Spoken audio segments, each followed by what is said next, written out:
예수님을 처음 믿을 때 여러분 기억하십니까? 신앙의 첫사랑의 때라고 합니다. 예배 드리는 것이 막 마음에 설레이고 또 기도하고 구하면 하나님께서 막 착착 응답해 주시는 것이 막 눈에 경험되어지는 그때, 그래서 그런 체험 때문에 이 신앙이 더 뜨거워지는 그런 시간입니다. 마치 이 사랑하는 사람과 처음 만났을 때 이 설레이고 뜨거운 그런 열정이 있었던 것처럼 우리 신앙에도 보면 이 첫사랑의 가장 열정적인 신앙의 때가 저는 돌아보니 있는데 여러분 어떤지 모르겠습니다. 그런데 어느 순간부터 점차 하나님을 향해 뜨거웠던 이 열정이 사라져갑니다. 언제 그랬냐는 듯이. 기도한다고 뭐 달라지는 게 있을까 생각을 합니다. 그러면서 하나님이 내 삶에 체험되는 것이 과거의 기억으로만 남게 되고 현실에서 하나님의 존재가 실질적으로 큰 의미가 없어지는, 또 이렇게 생각합니다. 어차피 인생은 자기 노력에 달려있더라. 하나님 신앙생활 하는 거 뭐 없는 것보다 낫지만은 결국에는 자기 노력이야, 운이야. 하나님이 크게 도움이 되지 않는다며 그렇게 자조하며 신앙생활을 합니다. 이런 유형의 신앙인은 매주 예배의 자리에 옵니다. 그런데 의무감으로 오지만 예배를 통해서 기대하는 것은 한 가지밖에 없습니다. 예배가 너무 길지 않고 적당히 했으면 좋겠다. 영국의 탁월한 복음 설교가인 마틴 로이드 존스 목사님께서 영국 교회 모습이 그랬습니다. 영국 교회를 보며 이렇게 평가했습니다. 살아있는 교회의 최대 위협은 죽은 종교로 변질되는 것이다 라고 했습니다. 교회가 종교화된다는 것이 무엇입니까? 그것은 교회에 살아계신 하나님의 역사하심이 사라져가는 것을 의미합니다. 왜 그럴까요? 교회가 하나님의 역사하심을 기대하거나 하나님의 능력을 의지하지 않는 태도가 시작되기 때문입니다. 하나님의 권능이 없이 아무것도 할 수 없던 우리 연약한 우리 초대교회, 또 우리 조선시대 복음을 받은 우리 믿음의 선조들, 오직 하나님의 권능에 모든 것을 걸고 의지했습니다. 그런데 이제는 하나님의 권능 대신에 사람의 권능이 주어졌기 때문에, 사람의 권능이 무엇이죠? 조직력과 행정력, 재정력, 이런 것들을 말합니다. 그래서 실제 교회를 평가할 때 ABC로 평가를 많이 하는데요. A는 attendance, 출석 인원, B, budget, 예산을 의미하고요. C, construction, 건물. 이 세 가지로 교회를 많이 평가하고 있습니다. 교회가 원하는 사역을 집행할 수 있는 조직과 예산과 건물이 있다는 것은 분명 하나님 주신 축복의 결과이지만 거기에 의존하다가 하나님의 능력을 의지하지 않으니 결국 축복의 근원 되신 하나님을 잃어버리는 비극을 낳게 되는 것입니다. 오늘 우리 기쁨의 성도님들 가운데 혹시 우리 가운데 아무것도 더 이상 할 수 없다 할 정도로 깨어지고 무너지고 파산한 분이 계십니까? 도저히 내 능력으로는 해결이 불가능한 어려움에 처한 분이 계십니까? 할렐루야. 하나님의 권능이 여러분의 삶에 충만하게 임하시기를 예수님의 이름으로 축원합니다. 지금 어려움을 통해서 하나님의 권능만을 붙잡을 수 있는 환경이 주어지고 있음에 감사하실 수 있기를 바랍니다. 하나님을 간절히 기대하고 의지할 때 하나님은 오늘도 우리에게 구원의 은혜를 베풀어 주실 줄 믿습니다. 우리 하나님은 어제나 오늘이나 영원토록 동일하십니다. 아멘. 그래서 마틴 로이드 존스 목사님께서 기독교와 교회의 본질을 이렇게 정의했습니다. 하나님의 행동. 이것이 기독교와 교회의 본질이라고 합니다. 하나님의 행하심이 없는 기독교, 하나님의 행하심이, 행동하심이 빠진 교회는 죽은 종교에 불과하다는 것입니다. 기독교와 교회는 시작, 기원에서부터 인간의 계획이나 인간의 행동으로 시작된 것이 아니라 하나님의 행동에서 시작되었기 때문입니다. 우리 사도행전 1장 8절 말씀을 함께 힘차게 읽어보겠습니다. 오직 성령이 너희에게 임하시면 너희가 권능을 받고 예루살렘과 온 유대와 사마리아와 땅끝까지 이르러 내 증인이 되리라 하시니라. 아멘. 교회의 탄생은 사도행전 2장에서 호련히 누가 임했습니까? 하늘로부터 하나님의 권능, 성령님이 임하는 그 사건으로부터, 다시 말해 하나님의 행동에서부터 교회는 시작되었습니다. 오늘 우리가 하나님의 행하심을 기대하고 사모할 때 호련히 우리가 일정 잡고 계획 잡고 이때부터 합시다 이렇게 한 것이 아닙니다. 호련히 하늘로부터 위대한 역사가, 우리가 사모하고 구하고 기도한다면 우리 인생 가운데 그 위대한 역사가 호련히 시작될 것을 믿으시길 축원합니다. 우리 한 번 더 이렇게 선포하겠습니다. 우리 하나님은 행동하는 하나님이십니다. 아멘. 여러분이 그 하나님의 행동하심이 여러분의 삶에 경험되길 원하십니까? 그렇다면 오늘 사도행전 말씀을 잘 살펴보기를 바랍니다. 하나님의 이 행동하시는 역사는 뚜렷하게 일관성이 있습니다. 그것이 무엇입니까? 하나님은 그냥 아무렇게나 아무에게나 하나님의 역사가 나타나는 것이 아니라 복음의 증거를 위해서 살아가는 예수의 증인들을 위해 하나님의 은혜, 하나님의 권능, 하나님의 행하심이 나타난다는 것입니다. 그 이유가 너무나 명확합니다. 하나님께서 이 역사를 이끌어 가시는 목적이 바로 전도와 선교를 통해 구원의 역사를 성취해 가는 것이기 때문입니다. 하나님은 인류를 향한 구원의 완성을 위해서 독생자 예수님을 이 땅에 선교사로 파송하셨습니다. 그것이 시작입니다. 또한 예수님의 제자들을 선교사로 파송하셔서 이 구원의 사역을 지금도 성취하고 계십니다. 사도행전이 바로 그 역사의 총체입니다.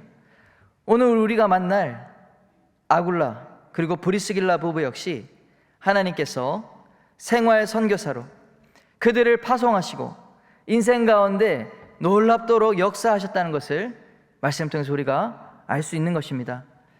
사랑하는 성도 여러분, 하나님은 선교 역사를 성취하십니다. 우리는 어떻게 하나님의 구원의 역사를 이루는 축복의 통로로 살아갈 수 있을까요? 본문을 통해서 우리가 어떻게 생활 선교사로서 하나님을 경험하며 살아갈 수 있는지를 살펴보겠습니다. 첫 번째로 선교는 떠남을 통해 이루어집니다. 우리 1절, 2절 말씀 한번 읽어보겠습니다. 그 후에 바울이 아덴을 떠나 고린도에 이르러 아굴라라 하는 본도에서 난 유대인 한 사람을 만나니 글라우디오가 모든 유대인을 명하여 로마에서 떠나라 한 고로 그가 그 안에 브리스길라와 함께 이달리아로부터 새로 온지라. 바울이 그들에게 가매. 1, 2절에 두 단어가 나오죠. 떠나입니다. 떠나. 바울이 아테네에서 떠나 고린도에 이르고 아굴라와 브리스길라는 로마를 떠나 고린도라는 도시로 온 것입니다. 내가 원하는 곳을 선택하는 것이 아니라 보낸 곳으로 가는 것. 부르심의 자리에 내가 떠나고 싶어도 지키고 서 있는 것이 바로 선교사의 삶이고 사명자의 삶입니다. 창세기 12장에 하나님은 아브라함을 이 위대한 구원 역사의 믿음의 조상으로 부르시기 위해서 고향과 친척과 아비집을 떠나라고 말씀하셨습니다. 동서고금을 막론하고 내가 가장 익숙한 삶의 환경이 고향입니다. 가장 친숙한 사람이 친척입니다. 가장 의지하는 분이 아버지입니다. 하나님은 아브라함을 부르셔서 그 모든 의지하는 것 거기에 있지 말고 한 번도 가보지 않은 곳, 어디인지도 모르는 곳, 유튜브로 알아볼 수도 없는 땅, 가나안 땅으로 파송하셨습니다. 왜 아는 사람 한 명 없는 미지의 땅으로 내보내셨을까요? 하나님은 먼저 오직 하나님만 의지하는 환경으로 우리를 인도하시기 위해서입니다. 익숙한 환경에서는 나의 경험과 생각, 하나님의 결정적인 행하심이 없어도 내 힘으로 한번 해볼 수 있겠다, 이런 생각이 들기 때문에 그렇습니다. 그런데 새로운 환경에 여러분이 떨어진다 생각해 보십시오. 여러분이 지금 엄청나게 잘 나가는 분인데 딱 들어서 여러분의 가족과 함께 저 아프가니스탄 칸다하르라고 하는 동네에 딱 떨어뜨려 보신다 생각하십시오. 여러분은 아무것도 못합니다. 그때부터 인터넷이 됩니까? 스마트폰 무용지물이죠. 뭐 원한다고 내가 계좌에 돈 많다고 해서 뭐 사 먹을 수 있습니까? 뭐 아무것도 없어요. 더운 날씨에 원시처럼 살아야 되겠죠. 새로운 환경은 우리가 가지고 있는 모든 자산과 자원들을 불가능하게 만듭니다. 아굴라와 브리스길라는 참 간증이 많은 부부입니다. 저도 설교 준비하면서 아굴라 브리스길라에 대해서 자세히 살피면서 새로운 것을 많이 발견했는데요. 남편 아굴라 그리고 아내 브리스길라는 신분의 차이를 극복하고 결혼한 사람이었어요. 성경에 이 부부의 이름이 4번이나 등장합니다. 그런데 오늘 본문 외에 다른 3곳은 순서가 여러분 아굴라와 브리스길라가 아니라 뭘로 돼 있죠? 브리스길라와 아굴라. 그래서 여러분도 브리스길라와 아굴라라고 많이 기억하고 있을 겁니다. 보시면 다 그렇죠. 브리스길라가 먼저 나오죠. 브리스가도 같은 사람 이름이죠. 아내 브리스길라가 남편 아굴라 앞에 이름을 쓰는 경우가 흔하지 않은데요. 아내가 남편보다 사회적 신분이 높을 경우 또는 교회 내에서 아내의 활약이 더 뛰어난 경우가 있습니다. 우리 교회도 남편 집사님 이름은 모르는데 누구누구 권사님의 남편 이렇게 불릴 수도 있잖아요. 그런 경우일 수도 있는데 실제 브리스길라는 로마의 명문 귀족 브리스가 집안의 딸로 태어났다고 합니다. 이 브리스길라가 얼마나 사랑을 많이 받았는지 모르고요. 어릴 때부터 이 로마의 귀족 문화를 다 경험하면서 아주 귀하게 자란 딸이었습니다. 그런데 어떻게 된 것인지 그 남편 아굴라는 그 부모가 유대에서 잡혀온 로마의 노예였어요. 그렇다면 아들인 아굴라 역시 노예 신분이었습니다. 로마 군대가 이제 잡아온 거죠. 어떻게 로마의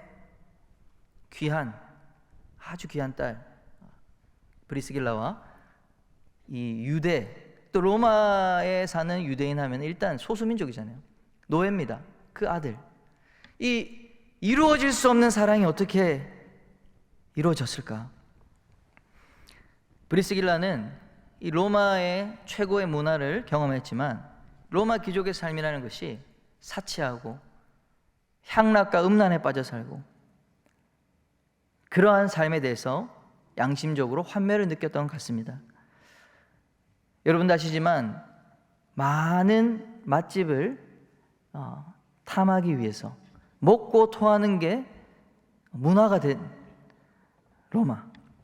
많이 먹어야 되는데 배가 부르니까 토하는 게 어떤 관습이 됐다고 합니다. 성적 문란함 얼마나 극치를 달렸는지 모르죠. 그런데 브리스길라가 우연히 로마 교회의 교인을 알게 되었습니다. 크리스찬이죠. 그들이 모여있는 모임에도 가봤습니다. 출신은 비천하고 그들의 삶은 가난했지만 그들의 모임 안에 뭔지 모를 생명력이 있는 겁니다. 생기가 있는 겁니다. 그리고 가난한데도 불구하고 서로를 위해주고 격려해주고 돌아봐주고 돌봐주고 사랑해주는 그런 모습 가운데 많은 마음의 감동과 변화를 받게 되었습니다.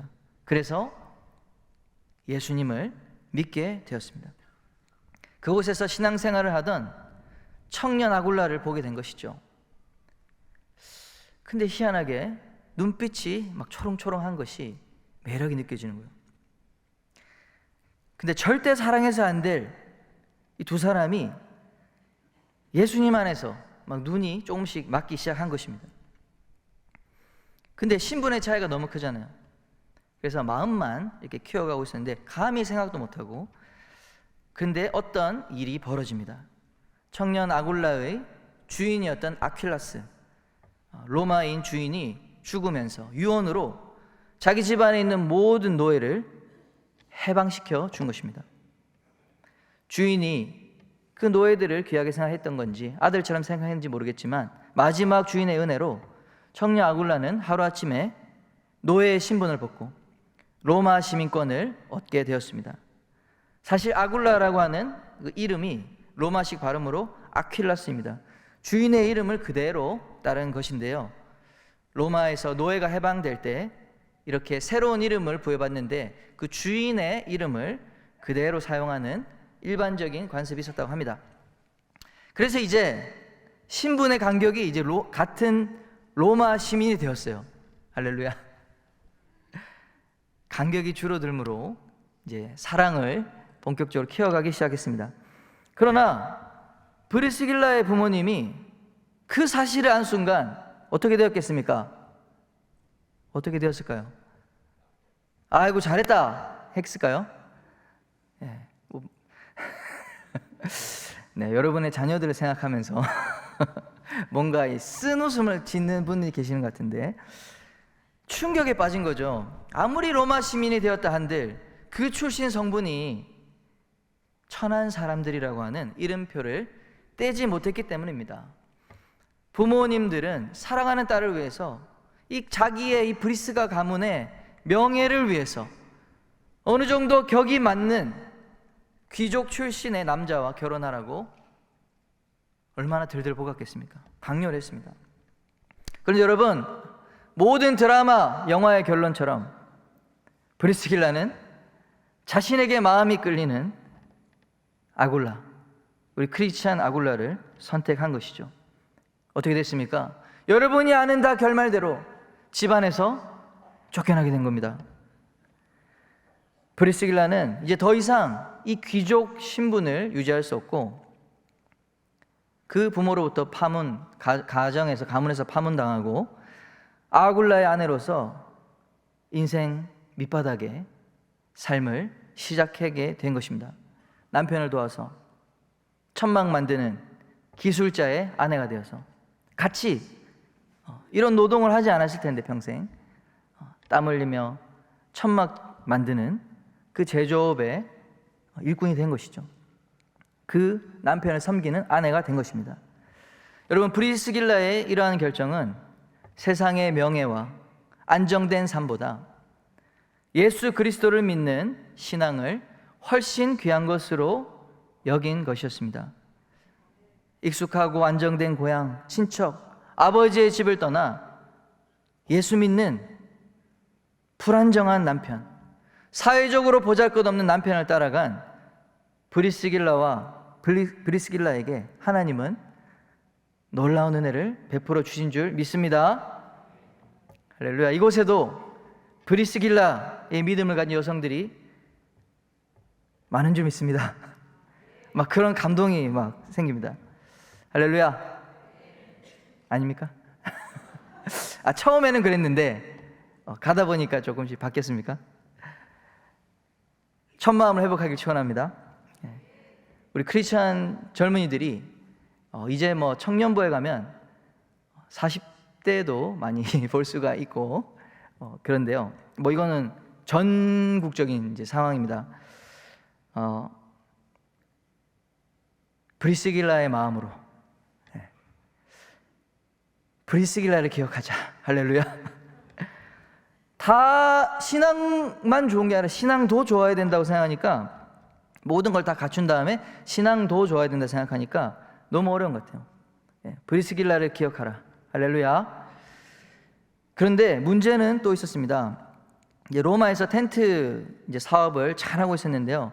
또 그러면서 동시에 로마 교회를 열심으로 섬기는 가운데 로마 황제 클라우디우스가 로마 안에 있는 모든 유대인들은 추방해라 라고 하는 칙령을 내린 것입니다. 어떻게 됩니까? 아굴라 남편이 유대인이고 크리스찬이지만 유대 혈통을 가지고 있기 때문에 사업이 안정되어 있고, 또 내가 섬기는 교회, 로마 교회와 귀한 사역을 감당하고 있는 아주 좋은 삶을 영위하고 있었는데, 그러한 모든 삶을 뒤로한 채 하루아침에 저 먼 타국으로 추방되어야 하는 난민이 되게 된 것입니다. 재산은 손으로 가지고 갈 수 있는 것만 가져가라고 했습니다. 그렇게 계획 없이 추방되어 정착된 곳이 바로 고린도였습니다. 여기도 무역과 교통의 중심지이기 때문에 로마 이상으로 죄악이 관영하고 알려진 교회가 없는 영적으로 아주 척박한 땅으로 떠밀려서 추방되어 가게 되는 삶이 펼쳐지게 된 것입니다. 얼마나 기가 막힙니까? 브리스길라가 생각했겠죠. 너 절대 그 사람 만나면 너 인생 꼬인다, 망한다 했는데, 아니야, 하나님 때문에 나는 할 거야 했는데 인생이 지금 또 꼬이잖아요. 갑자기 로마에서 추방되어 가고 열심히 살았는데, 아니 열심히 안 살았으면 모르겠지만 하나님 열심히 섬기고 성실하게 땀 흘려 일했는데 하루아침에 모든 사업을 내려놓고 모든 사랑하는 교우들, 크리스천 우리 친구들 다 내려놓고 이제 떠나가야 되잖아요. 아무도 모르는 곳으로 가게 된 것이죠. 하나님께서는 때로 우리 인생에 개입하셔서 내가 원치 않지만 떠나도록 만드시는 경우가 있습니다. 하나님의 섭리 가운데 우리는 이것을 보아야 할 줄 믿습니다. 하나님은 요셉을 애굽의 노예로 비자발적으로 보내셨습니다. 다니엘을 포로 신분으로 바벨론으로 원치 않지만 보내신 것입니다. 때로는 하나님의 백성이 내켜하지 않는데 우리 주님은 구원과 선교의 목적을 위해서 우리의 자리를 이동시키는 줄 믿으시기 바랍니다. 하나님께서 우리를 생활 선교사의 사명을 위해 익숙한 자리, 편안한 직장, 내가 의존하는 사람들을 떠나라 라고 하신다면 믿음으로 결단할 수 있기를 예수님의 이름으로 축원합니다. 떠남이 없이는 새로운 시작이 불가능하기 때문입니다. 내가 절대로 놓지 못하고 붙잡고 있는 것이 무엇이든지 그것을 놓아야 하나님께서 준비하신 배에 두 발을 딛고 온몸을 거기에 탑승을 해야 하나님께서 인도하시는 인생으로 출항할 수 있다는 사실입니다. 내가 원하는 곳을 선택하는 것이 아니라 보낸 곳으로 가는 것, 부르심의 자리에 서 있는 것이 선교사의 삶, 사명자의 삶이라는 것을 기억하시길 바랍니다. 그러한 삶을 감사로 인정하고 받아들일 때 하나님의 놀라운 섭리를 경험하게 되실 줄 믿습니다. 두 번째, 선교는 만남을 통해 이루어집니다. 2절과 3절 말씀 읽어보도록 하겠습니다. 바울이 그들에게 감해 생업이 같으므로 함께 살며 일을 하니 그 생업은 천막을 만드는 것이더라. 아굴라와 브리스길라는 로마에서 텐트 사업을 성장했다가 하루아침에 이 사업을 잃게 되었습니다. 그러나 이렇게 갑자기 잘하고 있는데 이러한 어려움이 생기면 낙심하게 됩니다. 왜 주님, 하나님을 사랑하는데도 불구하고 하나님이 이렇게 충성스럽게 섬김에도 불구하고 왜 이런 어려움이 생깁니까? 이해할 수 없는 것이죠.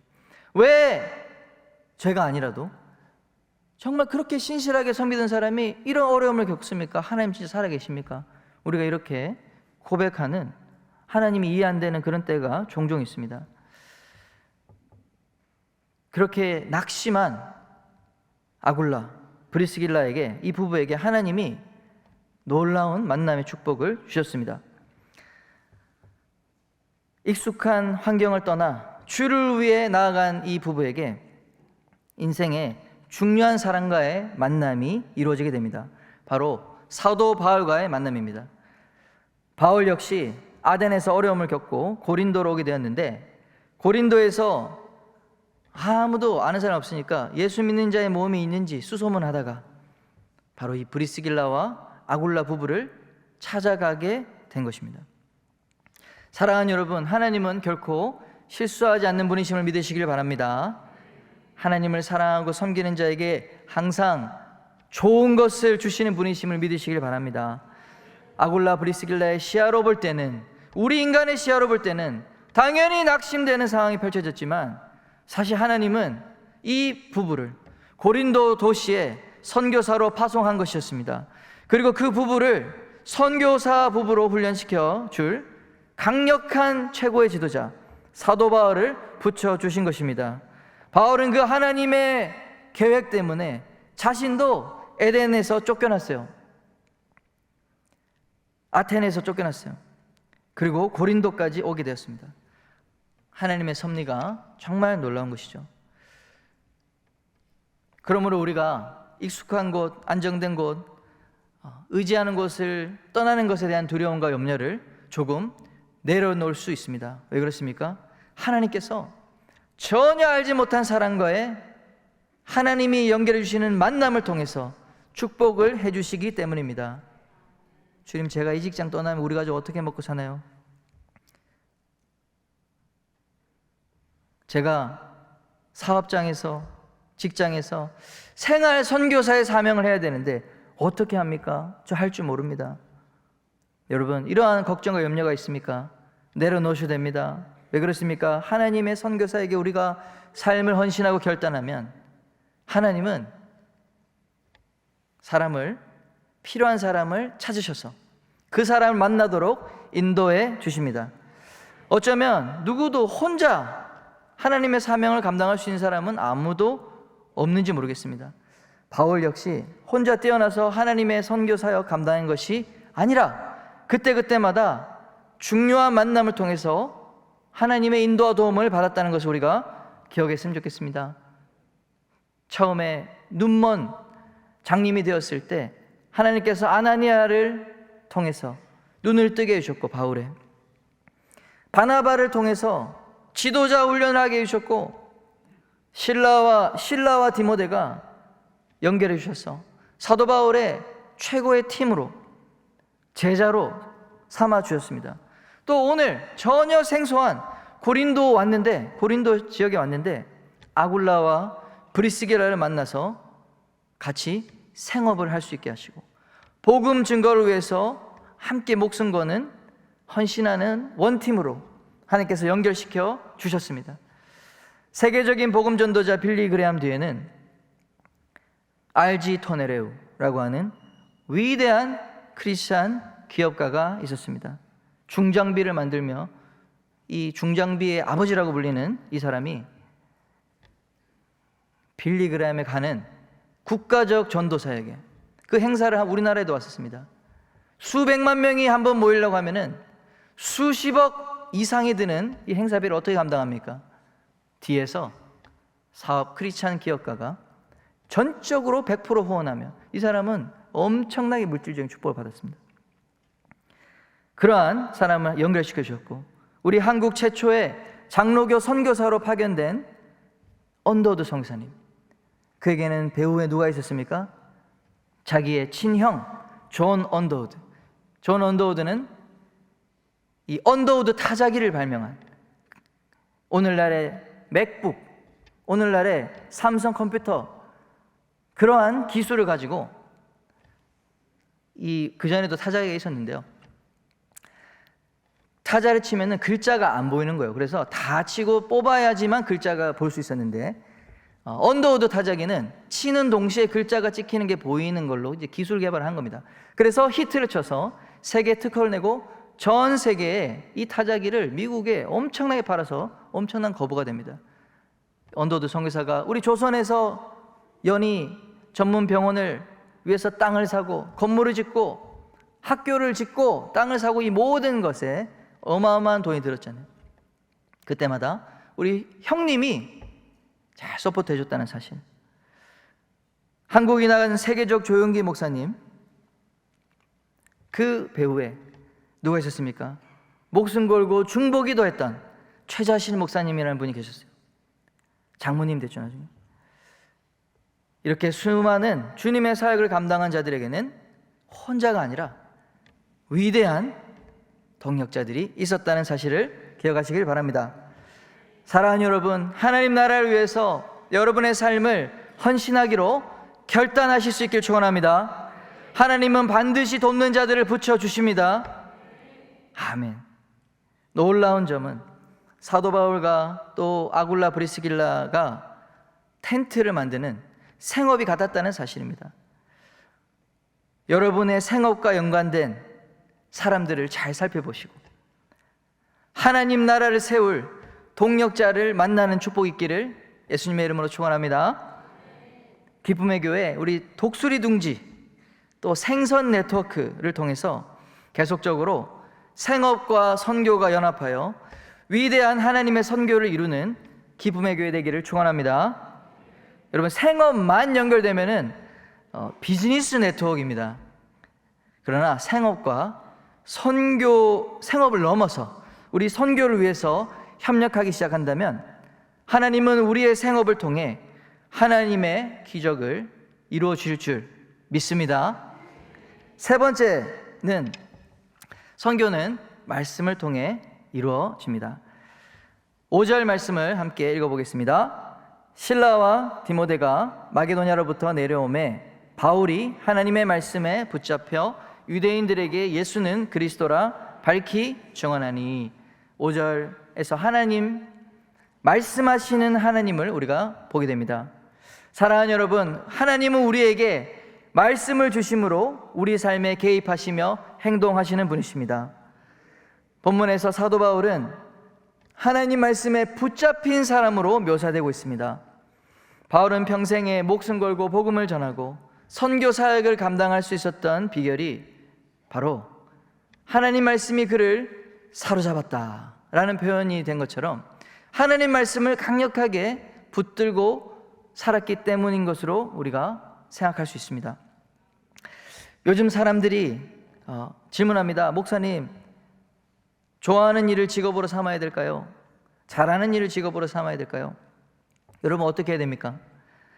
좋아하지만 잘 못하면 어떻게 되죠? 직업적으로 먹고 살기 어렵고, 잘하지만 좋아하지 않으면 직업을 통해 얻는 행복도가 떨어지기 때문에 이 두 딜레마에 빠진다는 얘기 아닙니까? 그렇다면 크리스찬은 어떻게 직업을 선택해야 될까요? 좋아하는 일과 잘하는 일, 이보다 더 중요한 일이 있습니다. 바로 좋아하는 일이든 잘하는 일이든 하나님의 말씀을 위해서 일하시기를 바랍니다. 내가 좋아하는 일이라고 해서 계속 좋아하는 게 아니라 금방 싫어할 수밖에 없는 상황이 될 수 있습니다. 그러면 하다가 어떻게 되죠? 말게 되죠. 아무리 잘하는 일이라고 해도 환경이 바뀌어서 이제는 경제성이 없어요. 내가 하기도 싫어하는데 잘한다. 근데 돈도 못 번다. 그러면 하겠습니까? 금방 그만두게 될 것입니다. 이처럼 세상의 환경과 상황, 그리고 우리의 선호는 너무나 빨리 변화됩니다. 예측 가능성이 현저히 떨어지는 것, 그것이 오늘날 현대 사회를 말하는 특징입니다. 예측을 못한다는 거예요. 미래를 누구도 예측하기 어려운 시대. 사랑하는 여러분, 하나님의 말씀에 귀 기울이시는 저와 여러분 되기를 축원합니다. 바울과 아굴라의 부부는 사실 고린도에서 사역이 잘 됐던 게 아닙니다. 너무 힘들었습니다. 6절 말씀 읽어보겠습니다. 그들이 대적하여 비방하거늘 바울이 옷을 털면서 이르되 너희 피가 너희 머리로 돌아갈 것이요 나는 깨끗하니라. 이후에는 이방인에게로 가리라 하고 그들은 안식일에 회당에서 복음을 전했어요. 그런데 그 결과 대적들이 일어나 그들을 비방하고 큰 어려움을 주게 되었다라고 기록되어 있습니다. 그래서 참다 못해서 바울이 옷을 털고 철수하자, 치하라구마 이러면서 고린도를 우리는 떠난다. 열심히 했는데 결과가 없고 전도가 아무도 안 되는데 대적하는 사람만 일어납니다. 얼마나 낙심됩니까? 디모데, 실라, 짐 챙겨, 이제 떠난다. 이렇게 했어요. 말을 했단 말이죠. 그런데 이제 그렇게 말하고 이제 마지막 사역 끝내고 회당을 나갔는데 어떻게 됩니까? 어두컴컴한데 누가 하면 기다리고 있는 거예요. 디도 유스도라고 하는 사람이 저기 잠깐만요, 할 말이 있습니다. 잠깐 우리 집에 오세요. 이렇게 얘기하는 거예요. 우리 7절 말씀 읽어보겠습니다. 거기서 옮겨 하나님을 경외하는 디도 유스도라 하는 사람의 집에 들어가니 그 집은 회당 옆이라. 떠나려고 그랬는데 가는 길에 이렇게 관심 있는 사람이 생긴 거예요. 쉽게 말해서 우리 집에 초청한 거예요. 그래서 거기로 가서 하나님의 말씀을 나누고 초청한 집에서 복음을 전하고 이들을 제자 삼은 것입니다. 그런데 놀랍게도 그보다 더 큰 일이 있었습니다. 8절 말씀입니다. 읽어보겠습니다. 또 회당장 그리스도가 온 지방과 더불어 주를 믿으며 수많은 고린도 사람도 듣고 믿어 세례를 받더라. 할렐루야. 회당 최고의 지도자, 회당장이잖아요. 그리스도가 예수님을 믿게 되었다고 합니다. 하필 그 회당장 옆에 이 디도 유스도가 살았기 때문에 가까이서 복음을 접할 수 있는 기회가 있었겠죠. 저 경주 불국사 주지스님이 예수님 믿음 정도로 충격적인 사건 아닙니까, 여러분? 이 고린도에 사는 유대인들이 얼마나 충격받았겠어요. 아니, 지금 무슨 일이야 이게? 그리스도가 예수님을 믿었다고? 그럼 어떻게 돼요? 회당장에서 이제 잘리는 거죠. 회당장이 공석이 됐습니다. 불국사 주지스님이 공석이 됐어요. 주지를 새로 뽑았어요. 소스데네라고 하는 두 번째 회당장이 세워졌어요. 그 이후에 읽어보면은 이 소스데네가 이 사역, 바울과 이들이 전도하는 게 너무 못마땅하니까 로마의 정부에다 고발을 해가지고 공개적인 이 잘못된 일을 했다고 고소 고발을 해서 핍박을 하게 됩니다. 여러분 생각해 보십시오. 고린도 회당에서의 사역이 이제 열매가 없어서 떠나려고 하는 찰나 하나님께서 뭘 주셨습니까? 말씀을 주셨어요. 바울에게 하나님의 말씀이 임하여서 그들이 이제는 포기하려고 했는데 그 중심을 잡아주셨습니다. 우리 9절과 10절 말씀 읽어보겠습니다. 밤에 주께서 환상 가운데 바울에게 말씀하시되 두려워하지 말며 침묵하지 말고 말하라. 내가 너와 함께 있음에 어떤 사람도 너를 대적하여 해롭게 할 자가 없을 것이니 이는 이 성중에 내 백성이 많음이라 하시더라. 아멘. 사랑하는 여러분, 고난이 있다고 의심하십니까? 상황이 안 풀린다고 하나님 의심하십니까? 주변에 급변하는 환경을 보니까 너무나 두려움에 빠집니다. 여러분, 그런 상황과 주변 사람의 말에 염려와 근심으로 나가지 마시고 말씀하시는 하나님을 바라보시길 축원합니다. 세상을 바라보면 두려움이 엄습하지만 하나님의 말씀을 붙잡으면 흔들림이 없는 것입니다. 여러분의 인생 가운데 앞이 보이지 않는 문제에 봉착했습니까? 다시 우리 하나님의 말씀 성경을 펼치시길 축원합니다. 바울은 그렇게 고린도를 떠나지 않고 복음의 사역에 헌신했어요. 더 열심히 헌신했어요. 그 결과 바울을 대적했고 고소했던 아까 말한 소스데네 그리스도 회당장 다음에 세워진 회당장이었던 소스데네까지 예수님을 믿는 위대한 역사가 일어났습니다. 할렐루야. 아니 1대 주지도 예수 믿더니 2대까지. 여러분 고린도전서 1장 1절 한번 살펴보겠습니다. 같이 읽어볼까요? 하나님의 뜻을 따라 그리스도 예수의 사도로 부르심을 받은 바울과 형제 소스데네는 할렐루야 고린도에 있는 하나님의 교회의 성도가 되어 지도자가 된 것 같습니다. 형제 소스데네, 대적자 소스데네에서 그리스도 안의 형제 소스데네로 하나님께서 위대한 역사 이루어 주셨습니다. 고린도에서 가장 존경받던 1등, 2등 회당장, 유대인 회당장이 둘 다 예수님을 믿었으니, 그 온 가족이 예수님을 믿었으니 고린도에 얼마나 위대한 하나님의 역사가 일어났습니까? 교회가 성장하고 부흥하는 놀라운 구원의 열매가 맺히게 되었습니다. 말씀을 붙잡고 복음의 사명을 감당하고자 하는 생활 선교사들에게 하나님은 놀라운 열매를 주심을 믿으시길 바랍니다. 사랑하는 여러분, 매일 들리는 생각, 말에 흔들리고 불안하고 있습니까? 아니면 말씀에 붙잡혀 사명을 따라 살고 있습니까? 선교 사명을 향해서 나가려고 하는데 나를 대적하고 비방하는 사람이 있습니까? 인내와 헌신으로 여러분 말씀을 붙들면 반드시 하나님께서 열매를 주신다는 사실을 경험하시길 축원합니다. 여러분이 선교적 사명 하나님 부르심 받았습니까? 그렇다면 다음으로 해야 될 것은 말씀에 붙잡히는 것임을 믿으시길 바랍니다. 마지막으로 짧은 간증을 하고 마치려고 합니다. 결혼을 하고 저도 이 선교 훈련, 장기 선교 훈련에 들어갔어요. 그래서 저희 첫 신혼집은 교회 선교 센터였습니다. 그래서 3개월 동안 훈련에 입소해서 장기 선교사 훈련을 받고 합숙이 끝났는데 선교사 허입에 떨어지게 된 거예요. 할렐루야. 계획하지 않은 없던 일들이 일어나게 된 것입니다. 이제 앞으로 뭘 해야 되는지, 집도 없고 이 선교사 가려고 했는데 집을 찾아야 되나 다시.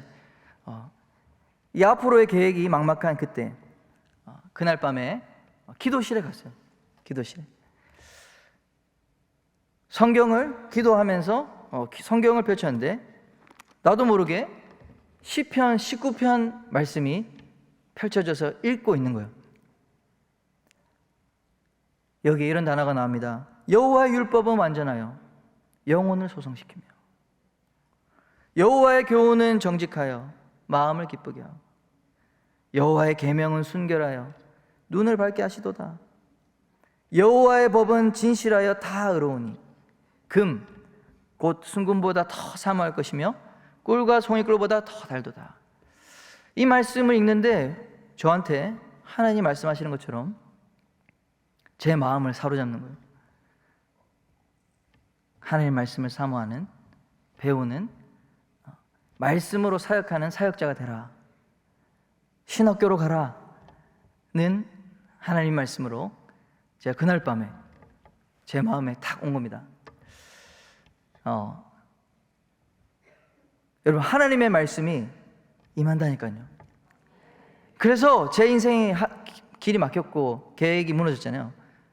근데 방향을 바꿔가지고 그날부터 준비를 했는데 진짜 하나님께 놀랍게 문을 열어주시고 하셔서 수많은 15분짜리 간증이 있지만 다 뛰어넘고 미국으로 그것도 2달 만에 미국으로 하나님께서 비행기를 타고 전혀 알지 못하는 곳, 내 힘으로 해볼 수 없는 그런 곳, 준비도 안 했고 아무것도 준비 안 됐지만은 하나님의 은혜로 그렇게 신학을 하게 되고 또 5년간 미국에 살고 또 이렇게 기쁨의 교회까지 오게 되는 그런 은혜가 있는 줄 믿습니다.